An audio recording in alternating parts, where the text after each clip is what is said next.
Nagaa jirtu kabajamtoota hordoftotaaf daawwattoota keenya kan daawwachaa jirtan Faana Media Corporation irraa qophii addaati. Akkuma beekamu biyyi keenya mariirra kan isheen jirtu. Kanaaf qophii addaa keenya irraa kana keessatti dhimma Komishinii Marii Biyyaalessaa waliin wal qabate keessumattuu immoo hojiiwwan mariin biyyaalessaa hojjetamaa jiru. Tibban ammoo akkuma daawwattan akkuma quba qabaattan Mani Marii bakka bu'oota uummataa Komishinii Marii Biyyaalessaa hojii isaa akka inni raawwatuuf waggaa tokko isaaf dheeressuun isaanii beekama. Kanaaf qophii addaa keenya irraa kana keessatti dhimmicha irratti kan mareennu ta'a. Kanaaf isaaf immoo keessummaan istuudiyootaaf irra dheeraam keessummaan koo miseensa Mana Marii bakka bu'oota uummataati Dr. Buzaayyoo Daggafaati. Kanaaf isaan wajjin kan turtii taasisnuum hanga xumura qophii keenyaatti nuuriin akka turtan kabajaan kan sin affeeru. Anaan dhufu Dr. Egaa yeroo keessan aarsaa gootanii marii waa'ee biyyaa waa'ee hawaasaa irratti mari'achuuf yommuu ta'u keessaniif irra deebi'ee ulfaadha galatoomaan jenna. Egaa akkuma jalqaba kaasee Komishiniin Marii Biyyaalessaa erga hundaa'ee yoo xiqqaate waggoota sadan darban kana keessatti hojiilee garaagaraa hojjechaa tureera. Maal hojjetee maal hojjechaa jira akkamitti immoo deemaa jira osoo hin seeniin dura hubannoodhumaaf akka ta'uuf mariidhumti biyyaalessaa biyya tokkoof maal barbaachise maanni mariin kan jedhu osoo kaasne. Baay'ee gaariidha.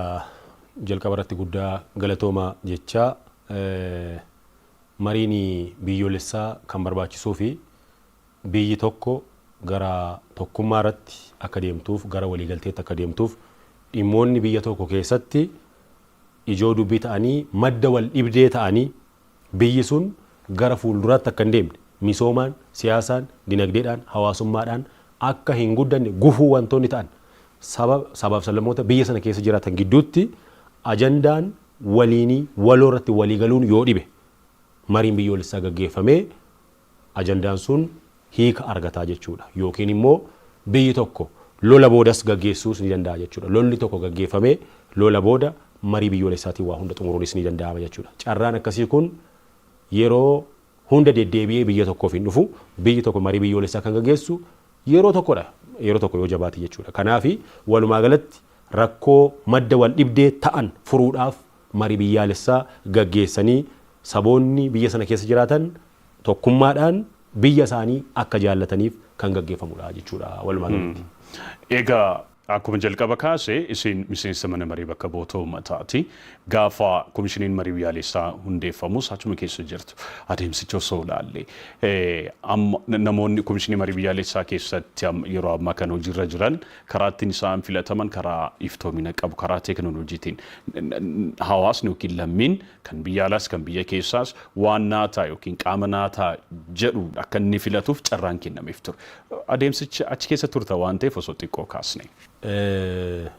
Itti gaafatamummaa Komishinii Marii Biyyoolessaa Mana Marii bakka bu'oota uummataaf jechuun dhaabbilee hedduutu Mana Marii bakka bu'oota uummataaf itti gaafatamummaa qaba. Itti waamamni isaanii dhaabbileen itti waamamni isaanii Mana Marii bakka bu'oota uummataaf ta'e jiru jechuudha. Hedduudha dhaabbileen gara 9 ta'u. Isaan keessaa tokko Komishinii Marii Biyyoolessaati. Komishiniin Marii Biyyoolessaa kun immoo komishineeronni kun kan isaan filatamani eeruu uummataatiin. Uummanni namoota sadarkaa biyyaatti jiru yaada gaarii qabu, yaada madaalawaa qabu, rakkoo biyya kanaas mari'achiisuu danda'u. Isaan kun haala mijeessitoota malee murteessitoota miti. Komishineerota warra jennee amma Komishinii Marii Biyyoolessaa keessatti komishineerota 11tu jira.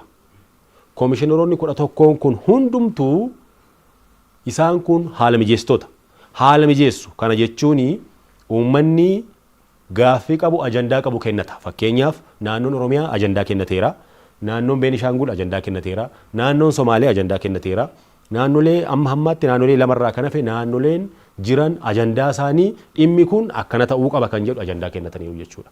Komishineeronni kun immoo ajandaa naannoleerraa walitti dhufe bulchiinsa magaalota lamaanirraa walitti dhufe kana walitti qabanii amma ajandaan dhufu namnis kan hubachuu qabu. Daawwattoonni keenyas kan hubachuu qabanii ajandaan baay'eedha. Ajandaan 1,000 ol 2,000 ta'uu danda'a waliigalatti yoo walitti qabde. Komishineeronni kun sadarkaa biyyaatti dhimmoonni gurguddaa ta'an kami jedhaniitu keessaa fudhatu jechuudha. kun immoo ofii isaanii fudhatu osoo hin taane marii uummataatiin uummatatu taa'ee murteessee dhimmoonni gurguddoon 5 yookiin 6 waan hin caalledha jechuudha. Akka kanatti isa kana immoo deebisanii eenyuuf dhiyeessu uummatumaaf dhiyeessu haala mijeessu jechuudha. Ajandaa gurguddaa akka biyyaatti waliigaltee nu dhowwee misooma Itoophiyaa badhaadhina Itoophiyaan itti deemaa jirtu boodatti harkisuu danda'a jedhamee yaadame kana irratti haa mari'annu jedhanii dhiyeessu. Uummanni taa'ee mari'ata. Sadarkaa federaalaatti amma sadarkaa naannootti naannoo lamarraa kan hafe hundumtuu taa'ee mari'ateera. Amma immoo sadarkaa biyyaatti namoota waamanii bakka bu'oota uummataa hundarraa bakka bu'oota uummataa jechuun isa akka keenyaa kana jechuu qofa otoo hin taane kutaalee hawaasaa garaagaraarraa guutuu Itoophiyaarraa waamanii sadarkaa federaalaatti namni taa'ee mari'ata. Alaabaa akkamii barbaanna jedhee taa'ee mari'ata. Dhimmoonni biroonis ni jiru jechuudha. Mari'atee yoo waliigalee murteessee mirkaneessaa jechuudha. Yoo lakki jedhee waliin galle immoo dhumarratti koomishineroonni kuni koomishinii marii biyyoolessaa koomishiniin kun dhaabbanni kuni gara referendamiitti deemaa jechuudha. Referendamiitti deemee mata duree kanarratti haganni mari'atameera waan walii hin galamneef immoo sagalee uummataatiin murtaa'a jedhee akkuma paartileen wal dorgomanii injifatan jechuudha. Sagaleedhaan murtaa'a wantoonni gara referendamiitti deeman jechuudha. Kanaaf filannoon isaanii yaadni uummataa kennamee eeruun kennamee karaa bilisa ifa ta'een filatamaniitu dhiyaatanii nuti immoo akka miseensota mana maree bakka bu'oota uummataatti mirkaneessine jechuudha.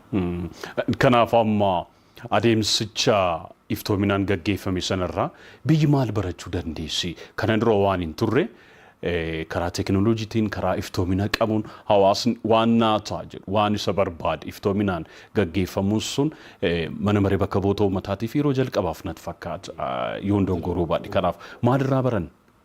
Wanti irraa barannu biyyi kuni durumaanuu aadaa taa'ee mari'achuu qaba dhugaa dubbachuudhaaf. Saboonni biyya kana keessa jiran uummanni guutuu Itoophiyaa keessa jiru kuni aadaa taa'ee waa mari'achuu qaba. Aadaa wal kabajuu qaba. Aadaa seera sodaachuu qaba.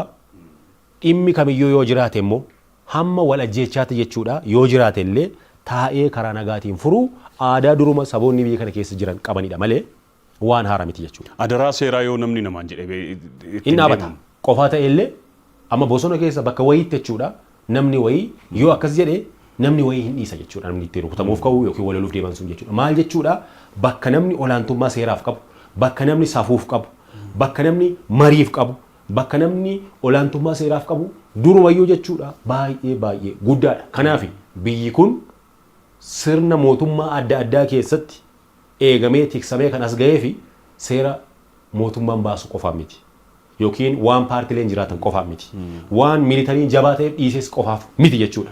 Yeroo hundumaa aadaan safuun wal dhaga'uun uummata keessa jiru kan saboota biyya kanaa keessa jiru hundumaa jiru kuni biyya kana fidee asiin ga'eera jechuudha. Kana jechuun ga'ee mootummaan qabus guddaa ta'uusaa ifaadha. Garuu safuun uummata keessa jiru wal dhaga'uun uummata keessa jiru taa'anii dubbii mariidhaan fixuun uummata keessa jiru immoo hiika guddaa qaba. Kun immoo dhufee koomishinii marii biyyoolessaa kanarratti yoo dabalame uummanni keenya aadaa taa'ee waa hiikuu qabu kana fidee koomishinii marii biyyoolessaa irratti kanarratti mari'atee ajandaa tokko irratti hiikuu ni danda'a. Koomishineroonni kunis waan addaa fidu bu'aa guddaa fidu jedhee uummanni eegaa jira jechuudha. Amma bakka hedduu sababa hojiitiin yeroo deemnu uummanni gammachuu guddaa qaba marii biyyoolessaa irraa yoom wantoota irratti wal dhabne irratti waliigallee alaabaa tokko ajandaa akkasii kan qabnu irratti yoom waliigallee xumurra jedha. Kanaaf amantaan uummataallee baay'ee guddaadha. Akkaataan isaan itti filaman dhugaa dubbachuudhaaf immoo namoonni sun namoota calluma jedhanii abbaan paartiin yookiin garee wayii kan mormaas haa ta'u kan mootummaas isaan butuu danda'u miti. Namoota beekumsaanis fudhatamummaa uummata keessatti qabaniinis muuxannoo hojii keessatti qabaniinis muuxannoo biyya keessa muuxannoo biyya alaatiinis namoota ogummaa guddaa qabanii waan ta'eef uummanni imaanaatti kennee nuti immoo itti waamamni isaanii mana maree bakka bu'oota uummataaf waan ta'eef ilaallee tokko isaanii erga ilaallee booda mirkaneessine jechuudha. Isaanis har'a hojii gurguddaa dhugaa dubbachuudhaaf waggoota 3 keessatti hojii gurguddaa hojjetanii jiru. Hojii ajandaa walitti qabu hojjetanii jiru. Uummata deemanii walitti qabaniiru. Kutaalee hawaasaarraa walitti fidaniiru. Ajandaa naannolee adda addaa fudhatanii gara fuulduraatti kallattiitti aanu kaaniiru. Kanaaf abdii guddaan eegaa jira jechuudha. Kanaaf waan guddaa irraa barachuu dandeenyu waan hojjennu hunda waan iftoominaan hojjechuu waan qulqullinaan hojjechuu irraa barachuu dandeenyirraa jechuun danda'a. haa ta'u biyyoonni garaagaraa biyyoonni addunyaa marii biyyaalessaa kana gaggeessanii rakkoo isaanii kan furan ni jiru. Egaa gara keenyatti haa dhufnu jechuun ardii Afrikaa gara ardii Afrikaatti gaafa deebinu biyyoonni lamaan ka'u warra milkaan keessaa Afrikaa Kibbaa fi Tuuniziyaa. Biyyoonni lamaan kun marii biyyaalessaa gaggeessanii rakkoo biyya isaanii keessa jiru uummata isaanii biratti jiru sana mari'achuutiin rakkoo isaanii furaniiru. Maal waan hojjetaniif milkaan maal irraa fudhanna muuxannoo? Dhugaadha.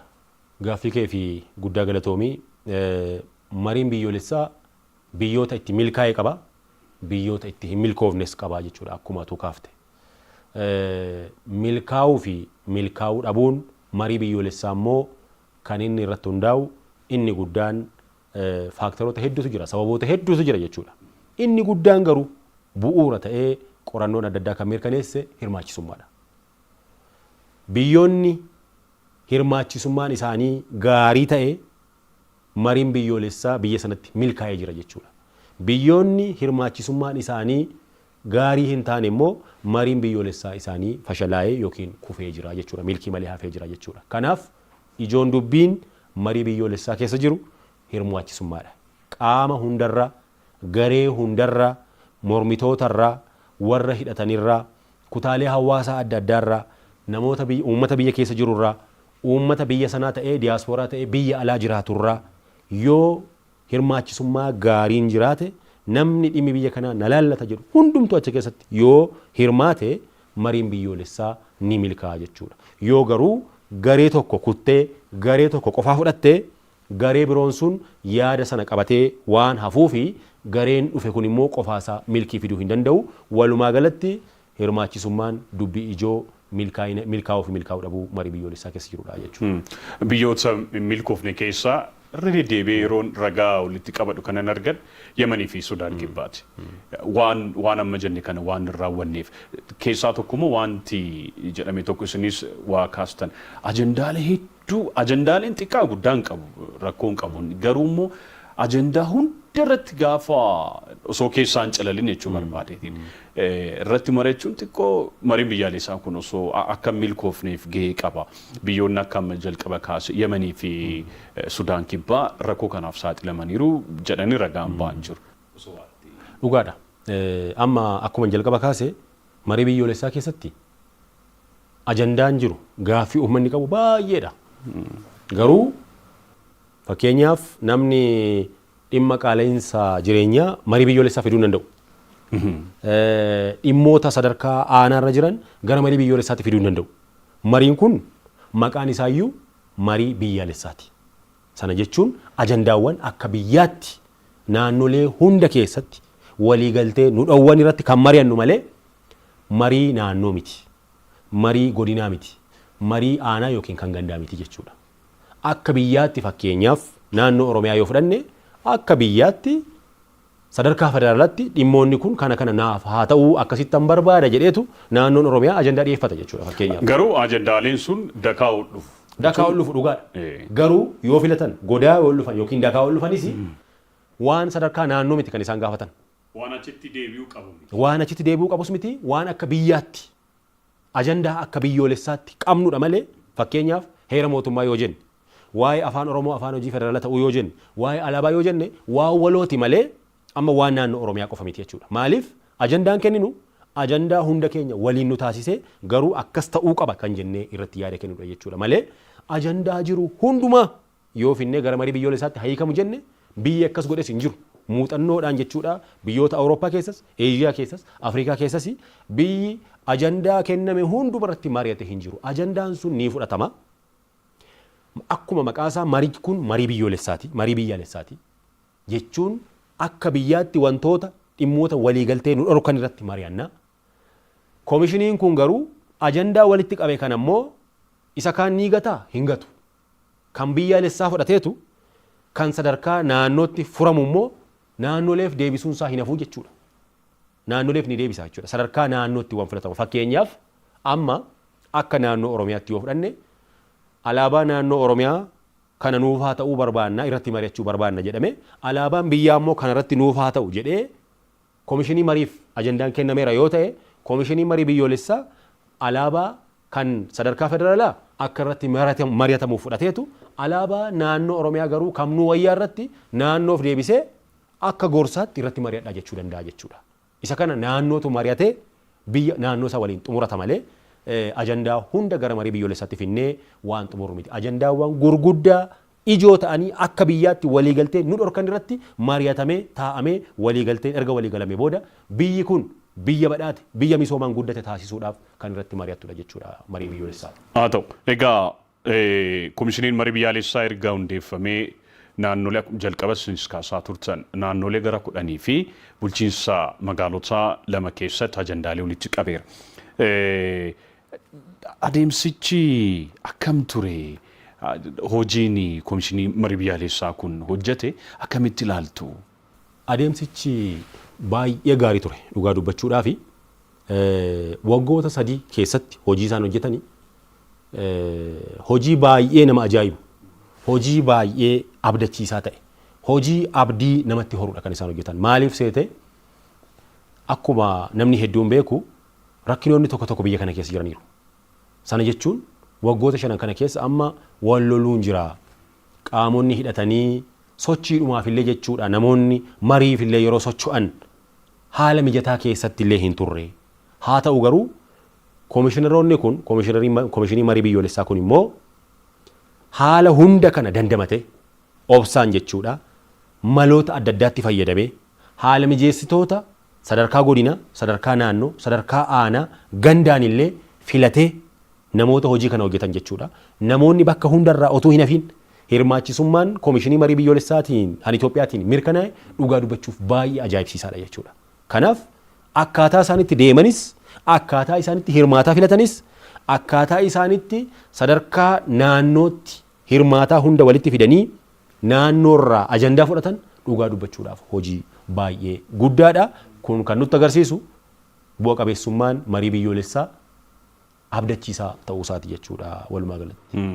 Egaa amma immoo bakkeewwan hafan jiru, hojiiwwan hafanis ni jiru, hojii guguddaan hojjetameera garuu immoo akkuma amma jalqaba kaasne rakkoolee garaagaraatiin akka barbaadanitti hojii barbaadame san waan hin hojjenneef waggaan tokko nuuf haa dabalamuu jedhanii gaaffii dhiyeessanii manni maree bakka bu'oota uummataas tibbana haa ta'u waggaa tokko dheeressanii haa hojjetanii jechuudhaan raggaasiseera. Isinis keessa jirtu waan ta'eef. Maali barbaachisummaan waggaa tokko dheerachuun kun erga dheerate immoo maalirraa fayyadamna? Maal argatti biyyi dheerachuu kanarraa? Guddaa galatoomii. Komishiniin kun waggoota 3 darban keessatti akkuma jalqaba kaafne hojiiwwan gurguddaa hojjetee jira. Ajandaa naannolee hedduurraa walitti qabee naannolee 2 kan hafe naannolee hundarraa bulchiinsa magaalaa 2 fudhateera jechuudha. Amma kanaafuu dhaabbilee sadarkaa federaalaa jiranii fi naannoo 2tu hafa jechuudha. Amma hojii kana hunda hojjetee ka'ee dhimmoonni hafanii moo ni jiru. Dhimmoonni hafanii tokko naannolee 2 keessatti ajandaa fudhachuun hin xumuramne naannoo Amaaraaf naannoo Tigraay jechuudha. Akkasumas dhaabbilee sadarkaa federaalaa jiran jechuudha. Lammaffaa ajandaan naannolee kanarraa hin fuudhamnee qofa otoo hin taane taa'amee sadarkaa federaalatti konferansii guddaan marii guddaan immoo gaggeeffamee ajandaawwan akka biyyaatti qabnu 1 2 3 kana jedhamee irratti hin mari'atamne jechuudha. Kanaaf hojii gurguddaan hojjetamus hojiiwwan hafan ni jiru jechuudha. Yeroon komishiniif kennin immoo komishineroota kanaaf kennin immoo waggaa 3 ture jechuudha. Waggaa 3 keessatti fixuu qabdu kan jedhuun jechuudha. Kanaaf komishineroonni kun dhufanii hojii hojjetan waggoota 3 kana keessatti nuu dhiyeessanii haa ta'u garuu amma yeroon keenya xumurameera jenne nuti immoo tokko dirqama uummataa qabna. Lammaffaa immoo nagaan biyya kana akka mirkanaa'uuf uummanni keenya nu eegaa jira.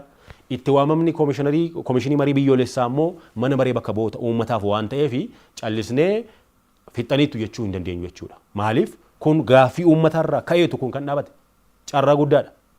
Kanarra dhaabannee waggaa tokko daballe jechuudha. Waggaa tokko keessatti naannolee 2 hafanirraa dhaabbilee federaalaa ajandaan erga fuudhamee booda sadarkaa biyyaalessaatti immoo uummanni keenya dhufee taa'ee mari'atee ajandaa waliigaltee nu dhowwee irratti waliigaltee akka qabaatu. Waliigaltee yoo hin qabaanne illee waan walii galuu hin dandeenye irrattis walii hubatee walii galtee akka qabaatu jechuudha malee dirqama waa hunda irratti walii galuu qabna yaada jedhu hin qabu Koomishinii Marii Biyyoolessaa jechuudha. Anis yaada akkasii hin qabu. Waa hunda irratti Koomishinii Marii Biyyoolessaa araarsee xumura kan jedhu biyyoota biraa keessas hin jiru Itoophiyaa keessattis kuni waan ta'u miti. Kana jechuun waan irratti walii galtu qabda. Waanuma irratti waliin galle garaagarummaa qabdullee waliif hubattee waliif kabajuu fi irratti walii galta isuma irratti waliin galle irratti illee jechuudha. Kanaaf waggaa tokko dabaluun keenya milkaa'inni isaa haala gaariin akka goolabamuuf gaaffiin uummata keenya akka mirkanaa'uuf carraa mootummaan jijjiiramaa seenaa biyya kanaa keessatti fide akka hin banneef jechuudha. Maaliif biyyi kun yeroo hedduu carraa hedduu dhabdeetti jechuudha. 66 carraa guddaan dhufee nu jalaa fashaleera. 1983 akka biyya kanaatti yeroo heerri mootummaa biyya kanaa hundeeffamu jechuudha. Yeroo sanas carraa guddaan dhufee ammas nu harkaa babbadeera jechuudha. Amma inni kun carraa guddaa mootummaa jijjiiramaa uumedha jechuudha. Asirratti waan namni hubachuu qabu dhimmoonni ajandaa marii biyyoolessaa irratti mari'annu kuni waan amma waggoota 5 keessatti uumame miti. Amma namoonni hedduun yaada hubannaa irraa haa ta'u waan waggoota 5 kana keessatti uumametti fakkaata waan irratti mari'achuuf deemnu. Fakkeenyaaf dhimma alaabaa Itoophiyaa irratti mari'anna yoo ta'e waan amma waggaa 5 kana keessatti uumame miti. Heera mootummaa irratti mari'anna yoo ta'e waan waggaa 5 kana keessatti waggaa 6 kana keessatti uumame miti. Sirna akkamii barbaanna pirezidaanshaalii moo paarlaamantariidha jennee mari'anna yoo ta'e waan amma uumame miti jechuudha kun. Kanaaf mootummaan jijjiiramaa amma jiru carraa maddoota wal dhabdee ta'an akka furannuuf carraa fide malee rakkoo hin finne jechuudha. Kun immoo seenaa keessatti waan ajaa'ibaa waan ta'eef isa kana akka carraatti itti fayyadamnee bakka bu'aan uummataa kan naannolee uummatni biyya keenyaa hundi miidiyaaleen biyya kana keessa jiran qaamonni dhimmi biyya kanaa na laallata jedhan hundumtu Koomishinii Marii Biyyoolessaa jabeessuu keessatti hirmaachuu diyaaspooraan biyya alaa jirullee ciminaan keessatti hirmaachuu malee akka wanni kun nu jalaa kufu taasisuun nurra hin jiraatu. Biyya tokko qabna. Biyyi keessa jiraannee akka nagaa nuuf taatu barbaannu biyya kanadha. Biyya maatiin keenya keessa jiraachuu qabu. Biyya keessatti barannu, keessatti daldallu, keessatti hojii gurguddaa gaggeessinu, keessatti eenyummaan keenya ifu, aadaan keenya ifu biyya kana waan ta'eef biyyi kun waliigalee keessatti wal kabajnee jiraachuudhaaf ajandaa wal dhabdee irratti qabnu irratti waliigaluun baay'ee barbaachisaadha. Yoo amma waggaan tokko kennamee firame dabalataan ammas akka tasaa immoo yoo xumuru waatanoo ammas ni daamaa fi inni kun haala yeroo sanatu murteessaa fi dhibbaa dhibbatti kan jechuu dandeenyu waggoota 3 keessatti ajandaa harka 80 ol fixaniiru amma. Hayyee. Naannolee 10 kan ta'an irraa ajandaa fudhataniiru. Kan haftee naannolee 2 fi dhaabbilee federaalaati. Haala kana gaafa laaltu madaala kanaatiin xiinxala kanaatiin yoo laaltu harki 80 hojjetamee harka 20 hafaa jechuudha. Erga harka 80 waggaa 3 keessatti fixanii harka 20 hafte immoo waggaan tokkoyyuu itti baay'ataa jechuudha. Yoo kanarra darbe garuu akkam wayya jedhamee taa'amee mari'atama jechuudha. Ammas manni marii bakka bu'oota uummataa taa'ee mari'ata. Daangaan qabu rakkoon qabu. Daangaan qabu qofa otoo hin taane haala sanaan laaltaa jechuudha. Fakkeenyaaf danqaan addaa tokko yoo dhufe waan dabalataa murteessuu ni danda'ama jechuudha. Ammas kan barbaaddu maaliin gaafiin uummata kana dhimmoonni uummata kana walitti buusan akka furamani malee waggoota hamma kana iyyuu hin teenye waggoota yoo xiqqaate 100 ol 150 ol iyyuu maddoota amma irratti wal dhabdeedha jenni kana qabannee turre waggaa 3 waggaa 4 obsuun immoo waan cimaa miti jechuudha. Wanni guddaan garuu adeemsi isaa ifaadha. Ajandaa walitti qabamaa jira. Gaaffiin keenya immoo achi keessatti kan nama hundaayyuu ni deebi'a waan ta'eef waggoonni kennaman kun sirriitti ga'a jechuudha marii biyyoolessaa kana xumuruudhaaf. Egaa akkuma jalqaba kaasne mariin kun akka milkaa'uuf paartileen siyaasaa qaamonni bosona keessa ta'anii socho'an hundumtuu keessatti hirmaachuu qabu. Hirmaachisummaa jenne warra biyyoota milkaan Afrikaa kibbaaf Tuunizaa gaafa ilaallu wanti isaan yookiin akkaataa isaanitti milkaan keessaa bu'aan isaan itti argatan keessaa tokko maa inni qaamota na laallata jedhu xiqqaa guddaa maal osoo hin jedhiin waan hirmaachisanii fedha. Ammas Koomishinii Marii Biyyaalessaa keessatti gaafa amma koomishinichi erga hundaa'ee hojiileen hojjetu yeroo laallu qaamidhamtoonni jiru, dubartoonni jiru, dargaggoonni jiru, hayyoonni jiru, maanguddoonni jiru, abbootiin gadaa jiru, abbootiin amantaa jiru. Hirmaachisummaa jechuun waan akkanaati. Darbee garuu paartileen siyaasaa muraasni immoo keessatti hin hirmaannu jedhan immoo kan alatti hafan jiru. Egaa mariin biyyaalessaa kun yoo milkaa'e gaafa isaan aangoo qabatan paartiin tokko bulchuudhumaaf wanni jedhamti yoo rakkoon isa duraa maqe yookiin yoo furame isumaaf ta'a. Akkasimi amma hin maredhu yoo jedhe furmaanni maali kanarratti? Dhugaadha. Hirmaachisummaan dubbii ijoo mariin biyyoolessaa biyya kamiyyuu milkaa'uu fi milkaa'uu dhabuuti jenneerra. Gara biyya keenyaatti yoo dhufnu immoo hirmaachisummaan isaa baay'ee gaariidha. Kana komishinoroota hundaafuu jechuudha dhaabbata sanaa fi galata guddaa qabna jechuudha. Maaliif hirmaachisummaan isaanii baay'ee gaariidha. Haa ta'u garuu tokko paartilee mormitootaa ammumaa kaasanii keessatti hirmaannu jedhan ni jiru. Lammaffaa qaamonni yookiin humnoonni hidhatanii naannoo Oromiyaa keessas naannoo Amaaraa keessas immoo keessatti hin hirmaanne ni jiru jechuudha. Amma wani ilaaluu qabnu asirratti dhimmi kun dhimma biyyaati. Marii biyyoolessaa keessatti immoo hirmaachuun baay'ee barbaachisaadha jechuudha. Kan akkamittiin ta'a kan jedhu tokko kan lola ilaalchisee lola Oromiyaa keessaa fakkeenyaaf naannoo Oromiyaa yoo fudhanne inni kun mariidhaan dhimma kana xumuruun baay'ee barbaachisaadha jechuudha. Marii jechuun fakkeenyaaf yeroo darbe keessatti mootummaa fi waraanni bilisummaa Oromoo Taanzaaniyaatti jechuudha marsaa tokkoffaa marii gaggeessanii haalonni hedduun gaariin turanii milkaa'ina dhabee lammaffaanis gaggeeffamee akkasuma milkaa'ina dhabee ammallee wanni sun jabaatee itti fufee mariin xumuramuu qaba jechuudha. Malee riphee lolaa akkasumattiin callisnee dhiisnee milkaa'ina marii biyyoolessaa qofaaf yoo dubbanne gaarii hin ta'u jechuudha. Maaliif uummanni keenya nagaa barbaada. Nagaa mana isaa keessa rafee buluu barbaada, bahee galuu barbaada, akkasumas immoo ajandaa sadarkaa biyyoolessaatti qabdurras furachuu barbaada jechuudha. Amma waa lama wanni kun tokko araarri barbaachisaadha Oromiyaadhaaf akka naannoo Oromiyaatti. Taa'anii amma kan wal dhabaa jiru ilmaan tokko maatii mana keessaati. Qaamni addaa biyya alaarraa dhufee jeeqaa jiru hin jiru jechuudha. Kanaaf waliigalteen akka naannootti nu barbaachisa unumtu. Kanarraa wanni hubannu maalinni nuti akka naannoo Oromiyaatti dhimma ajandaa biyyoolessaa qofa otoo hin taane dhimmuma ajandaa Oromoo irratti teenyee mari'achuu qabna. Keessoo Oromiyaatti keessoo Oromootti teenyee mari'achuu qabna. Dhaabbileen adda addaa paartileen adda addaa fi mootummaan taa'anii mari'achuu qabu.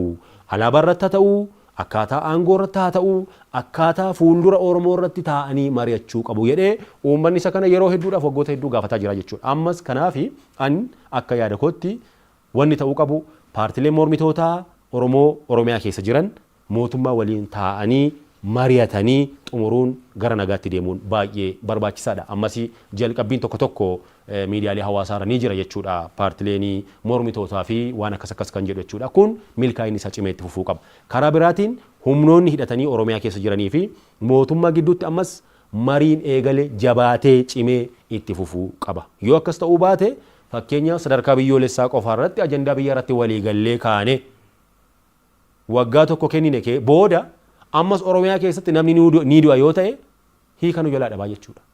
Mariin biyyoolessaa kun bu'aan isaa akka biyyaattis akka naannoottis akka milkaa'ina gaarii qabaatuuf sadarkaa naannoo Oromiyaatti mariin humnoota hidhatanii jiran waliin mariin eegale kun cimee itti fufuu qaba. Lammaffaa immoo dhimmoota ajandaa sadarkaa naannootti qabnu irrattis taa'ee mari'achuu qaba jechuudha uummanni keenya. Haala kanaan milkaa'inni nagaan kan guutuu ta'u malee gama tokko qofaadhaan yoo ilaalte walakkaa nu jalaa ta'a booda rakkoo biraa keessa nu galchaa jechuudha. Paartileen siyaasaa amma wanni jechuun warra galmaanii socho'anis as keessatti ni hirmaannu warra hin jedhantu jira. Isaaniifis osoo maaltu falale keessatti ni hirmaatan taanaan biyyi kun immoo rakkoo ishii qabdu sana furuu barbaaddi yoo ta'e maalni furmaan maal yaadameetiin seenuun kun keessatti hin hirmaachuun kun? Hin hirmaannuun fala miti. Hin hirmaannuun furmaatas miti. Biyya tokko keessatti hamma dhimmi biyya tokko nagalcha jettetti keessatti hirmaattee gahee kee taphachuun baay'ee barbaachisaadha. Siyaasni callisee kan ofiin of raawwatu maashinii ofiin of sochoosu miti. Namumatu sirreessaa jechuudha. Kanaaf immoo akka jalqaba kaafne haalli mijataan gama lamaaniirraayyuu gama warra hin hirmaannu jedhurraas gama mootummaarraas koomishinii marii biyyoolessaa immoo qaamota kanas walitti fiduu keessatti namni walitti dhufee taa'ee mari'achuu qaba jechuudha. Akka jalqaba kaafne warri hin hirmaannu jedhaman maaliif hin hirmaannu jedhan sababa isaanii irraa fuudhamee kan karaa siyaasaa xumuramu karaa siyaasaa xumuruudha. Akka jalqaba kaafne paartileen mormitoota Oromiyaa keessa mootummaa waliin taa'anii dubbatanii mootummaanis isaan waliin taa'ee dubbatee dhimma irratti wal dhaban xumuranuutu irra jiraata. Qaamonni hidhatanii Oromiyaa keessa jiran waan ajandaa qaban dhiyeessanii akkuma mariin Taanzaaniyaatti eegame ammallee taa'anii mari'atanii ajandaa isaanii xumuruutu irra jiraata. Yoo akkas ta'uu baate fuulduree biyya kanaa irratti rakkoo guddaa uumaa kan jedhudha jechuudha. Walumaa galatti kanaaf hirmaannuun bu'aa miti jechuudha. Faayidaan qabu hirmaachuun baay'ee barbaachisaadha. Hirmaachuuf immoo haaldureewwan barbaachisan tokko tokko mootummaanis qaamonni hidhatanis paartilee mormitootaas ajandaa isaanii walitti fiduun baay'ee barbaachisaadha. Dhimma uummataa dursu yoo ta'e nagaa uummataaf yaadu yoo ta'e uummanni kun nagaan bahee galuu qaba jedhu yoo ta'e faayidaa uummataa dursuutu itti dhaga'ama yoo ta'e haaldureewwan isaanii dura mari'atanii fixanii ka'anii gara ajandaa isaanii marii biyyoolessaaf dhiyeessanii taa'anii akka biyyaatti hirmaachuu malee carraan kun dhufee ammas yoo darbe mariin biyyoolessaa yookiin koomishiniin akkasii ajandaa biyyaa irratti mari'achuun ammas carraa deebi'ee dhufu waan hin taaneef carraa uummataas balleessuun gaarii miti. Carraa paartilee mormitootaas balleessuun gaarii miti. Carraa biyyaa akka biyyaatti qabnus balleessuun barbaachisaa waan hin taaneef wal hubannoodhaan deemuun milkaa'ina gaarii fida jedheetanii amana. Egaa gaaffiin kun ni xumura. Akka miseensa mana maree bakka bu'oota uummataatti akka Dooktar Buzaayyoo Daggafaatti akka dhuunfaatti mariin kun akka milkaa'uuf maal hojjechaa jirtu? Mariin kun akka milkaa'uuf nuti dhuunfaadhaan akka nama kamiyyuu hawwii guddaa qabna jechuudha. Maaliif biyyi kun gaaffii gurguddaa waliigaltee nu dhorke keessaa baate biyyi keenya nagaa akka taatuuf abdii guddaa qabna.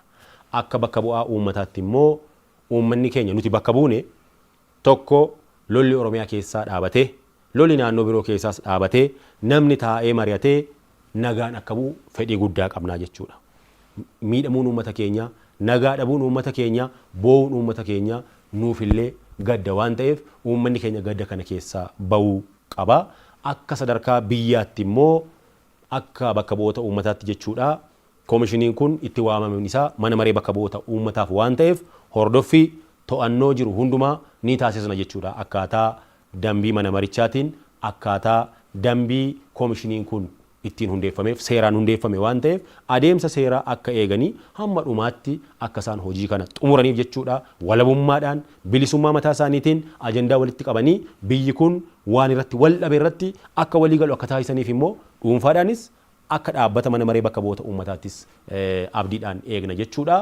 Uummanni keenya garuu gama hundaanuu tumsuu tura jiraata. Carraan kun carraa guddaadha. Diyaaspooraan biyya alaa jiru yaada qabu walitti qabee koomishinii kanaaf kennuu tura jiraata. Carraan kun carraa guddaadha. Paartileen biyya kana keessa jiran yaada qaban ajandaa qaban walitti dhufanii kennuu tura jiraata. Carraa kana of jalaa balleessuun irra hin jiraatu. Akka waliigalaatti uummanni kun gara fuulduraatti biyya guddatte biyya nagaa qabdu biyya misoomte keessa jiraachuudhaaf koomishiniin marii biyyoolessaa kun haala inni mijeessaa jiru kana keessatti hirmaachuu qaba.